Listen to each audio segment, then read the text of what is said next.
Amos au chapitre 8. Le Seigneur l'Éternel m'envoya cette vision. Voici. C'était une corbeille de fruits. Il dit, que vois-tu, Amos? Je répondis, une corbeille de fruits. Et l'Éternel me dit, la fin est venue pour mon peuple d'Israël. Je ne lui pardonnerai plus. En ce jour-là, les chants du palais seront des gémissements.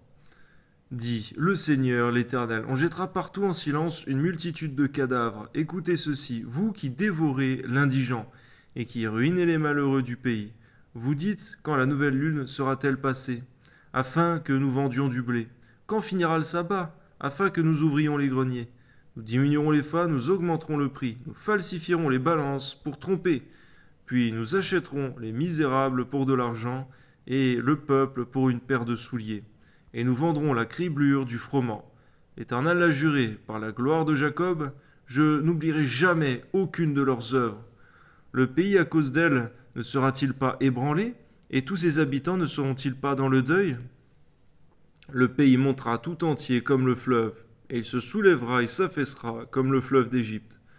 En ce jour-là, dit le Seigneur l'Éternel, je ferai coucher le soleil à midi, et j'obscurcirai la terre en plein jour. Je changerai vos fêtes en deuil, et tous vos chants en lamentation. Je couvrirai de sacs tous les reins, et je rendrai chauves toutes les têtes. Je mettrai le pays dans le deuil comme pour un fils unique, et sa fin sera comme un jour d'amertume. Voici, les jours viennent, dit le Seigneur l'Éternel, où j'enverrai la famine dans le pays, non pas la disette du pain et la soif de l'eau, mais la faim et la soif d'entendre les paroles de l'Éternel. Ils seront alors errants d'une mer à l'autre, du septentrion à l'orient.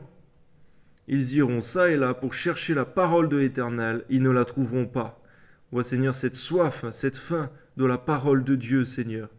Seigneur, que cette faim, Seigneur, puisse continuellement nous animer, Seigneur, si tant est, Seigneur mon Dieu, que nous ne la buvions pas ou nous ne la mangions pas suffisamment, Seigneur. Que ton nom soit béni, Seigneur, parce que c'est la nourriture véritable, Seigneur, dont l'âme a besoin. Amen. En ce jour, les belles jeunes filles et les jeunes hommes mourront de soif. Ils jurent par le péché de Samarie et ils disent « Vive ton Dieu, Dan, vive la voix de Beersheba !» Mais ils tomberont et ne se relèveront plus. Amen.